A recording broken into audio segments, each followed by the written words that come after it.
Zoomers don't use doorbells, they just text here. Generation Z doesn't reach for the salt, they slide into the seasoning. Error 404, plan not found. A Zoomer talks about their future. Those are three pretty weak jokes about Generation Z. But who are they, and why are so many people calling them the poor generation? Generation Z is made up of those born between 1996 and 2010, or 1997 and 2012, depending on whom you consult. They are on track to be the world's biggest ever generation. In the USA, they are more than a quarter of the population already. They've been coming of age during some of the most unsettling times that the US and pretty much everywhere else have experienced since World War II ended in 1945. They're often called Zoomers because they've been growing up in the midst of the fast-moving surge in technological and cultural change that those times have brought. One of the more significant events in that surge was the launch of the original iPhone on January 9, 2007 by Steve Jobs, the late founder and CEO of Apple Incorporated. Although not the first smartphone, it was the first to include full internet access. It was also the first to have a wide range of apps designed specifically for it. They expanded its capabilities far beyond anyone's previous notions of what a phone could do. It was a computer in your pocket. More importantly, the iPhone sparked an explosion in smartphone design and production by every mobile phone maker. Today, those Apple-inspired devices can be found in the pockets of 4.3 billion users. That's 54% of the world's population. Generation Z has never known a time without instant access to screens. Therefore, many received their first smartphone from mom and dad before they reached puberty. By the time they actually reached that age, over 90% had one. As a result, Zoomers are among the most connected and best-informed people on the planet. They're also better educated than previous American generations, with 54% of those aged from 18 to 21 enrolled in college. With so much going for it, why is this generation so anxious, so gloomy about its employment and financial prospects? According to a 2023 survey by EY, one of the biggest consultancy groups, more than half of them are extremely worried about not having enough money. More than 2/3 rated their financial positions as no better than fair or worse. It didn't start that way. The end of 2019 marked the longest US economic expansion in its history, 126 months or 10.5 years.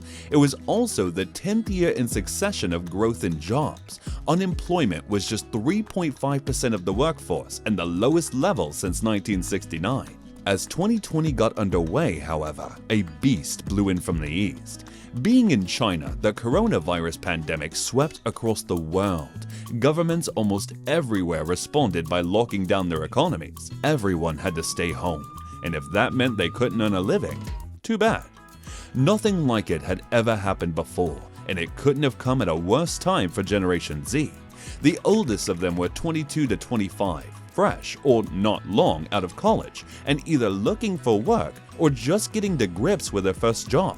Those still at university were confined to their rooms. They couldn't even take a walk outside, much less fraternize with their fellow students. Job hunters were forced to stop, go home, and simply wait. Those already in their first role could not get acquainted properly with their new colleagues and managers to become an accepted member of the team. They too had to stay home and wait. While many of them could work from home, MS Teams, Zoom, and Google Meet were totally inadequate substitutions for in-person meetings and conversations. The sense of isolation was overwhelming. For Zoomers aged 18 to 22 and still at or just starting college, a lot of the university experience just went away. No parties, no new friends, no library access, no expanding horizons. None of the joys and challenges of their first time out from parental oversight and control. For many, the process of recovery from this cataclysm has been difficult. For some, it has been impossible. Top of the list of bad after effects has been mental health. Well, before the pandemic, its decline had already become a problem for the previous two generations, millennials born between 1981 and 1996, and Generation X, 1965 to 1980. Its causes are debated still, but the trend was all too clear. Older skeptics pulled scorn on these findings, especially in respect of millennials. They were derided as the me generation, self-absorbed, narcissistic, lazy, work-shy. That theme even made the cover of Time in May 2013. At the same time, public awareness of mental health issues has grown much higher over the past 2 decades or so. That's likely to have led more sufferers to recognize they have a problem and report it to a physician, causing the statistical evidence to balloon.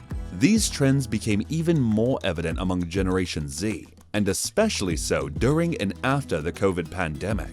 In spring 2022, the Walton Family Foundation and Murmuration, a research firm, published the findings of a survey they had carried out on the well-being of Zoomers. It was a sober read.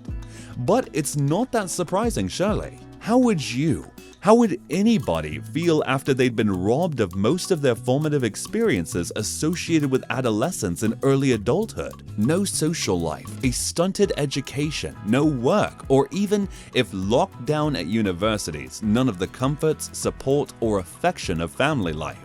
The fact that all this was due to matters entirely beyond their control didn't help the Zoomers one bit. It only increased their sense of helplessness and isolation.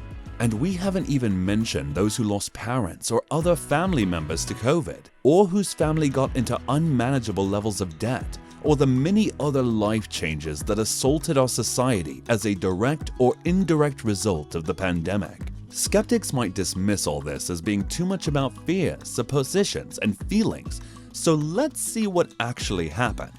At first glance, this chart confirms clearly the fears of Generation Z about their employment prospects. There is a huge gap between the unemployment rates of their age group 16 to 24 and every other cohort. That conclusion is misleading. Why? Because the gap has always been there. A significant proportion of people in the 16 to 24 age group are never full-time members of the workforce. Many are in further education, university, law school, medical school, whatever. They are working only part-time, if at all. What matters, therefore, is the degree by which the gap between that group and the others is changing. On that count, there are no obvious anomalies here. The gap is about the same as it's always been. It seems Zoomers' fears of not finding work may be misplaced. In fact, with more of Gen Z going to university than previous generations, you might expect the number of them not in work to be greater, not about the same. They may actually be better off than either millennials or Generation X in that respect. What about the most dismal statistics of them all? Suicides. Here's what the Centers of Disease Control and Prevention revealed about those in November 2023. Given that we've learned about Zoomers' anxieties over work and money, it's surprising to see they are, apart from school kids, the only age group for which the suicide rate has actually fallen quite a lot. And that's despite the overall trend-breaking records. All of which suggests that one of the popular images of Generation Z as a bunch of lazy, self-centered snowflakes could be right. But, and again, that's hardly surprising in the circumstances. This generation has had a baptism of fire. The financial crisis, an economic recession 2007 to 2009, the pandemic, the Russian invasion of Ukraine, the surge in inflation and interest rates for the first time in 40 years, the increasing polarization of world politics, and of course, climate change. Considering all of those, it's remarkable that Zoomers aren't even more suicidal, more depressed, more pessimistic. It speaks volumes for their resilience and determination. Therefore, that they are quite optimistic about their future.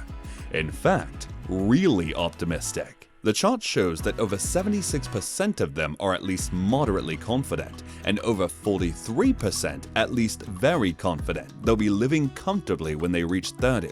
That's just a few years away for most of them. How can they be, apparently, so worried about money and work at the same time as thinking everything will work out fine for themselves? The answer lies in the same EY study from which the chart is taken. The Zoomers' first-hand experience of so many upsets and disasters while raising their anxiety levels has also hardened their resolve to act.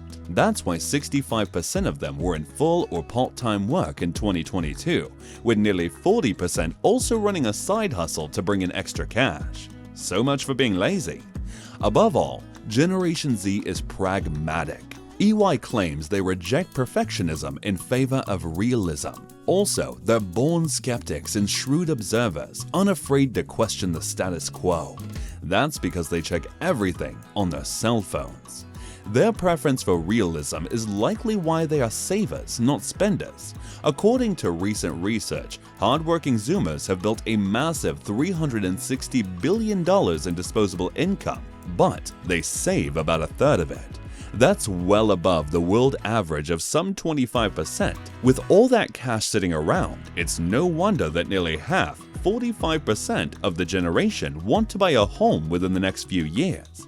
They don't always leave those savings in the bank either. About a quarter of them hold stocks already or invest in tax-efficient retirement plans. Such thrift is evident in Gen Z consumption habits also, largely because the cost of living is their greatest worry. Although interestingly, it's less of a concern than among millennials.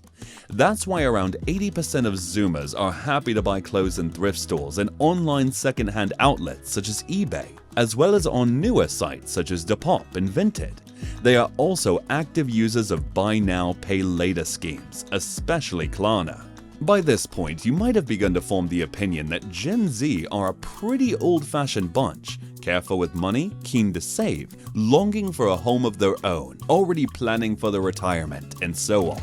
And that does seem to be the case. It's reasonable to suppose the financial savvy and conservatism spring from their experience of the pandemic and other cataclysms of the 21st century. Also, it reflects the persistent use of online resources to do extensive research before parting with even a nickel. Over a third of them spend more than 4 hours a day on social media, mostly YouTube and Instagram. That's against only 19% of all American adults who spend that much time online. But a focus on Zoomers' online habits is a distraction from the biggest significance of this generation. Instead, we should keep in mind the sheer size of the cohort, which, as noted already, consists no less than a quarter of the US population and an even greater proportion of the entire world. It's no less the biggest generation ever, bigger than millennials, bigger even than the boomers who drove so much of the post-World War II surge in spending and economic growth. That will have huge consequences for pretty much every aspect of life to come. Generation Z will be the world's dominating voting group within a few years, the dominant consumer group, the dominant social influence, the dominant everything. In a world that's become factious, overheated, and widely misinformed, their pragmatism and constant search for the truth will surely be a good thing.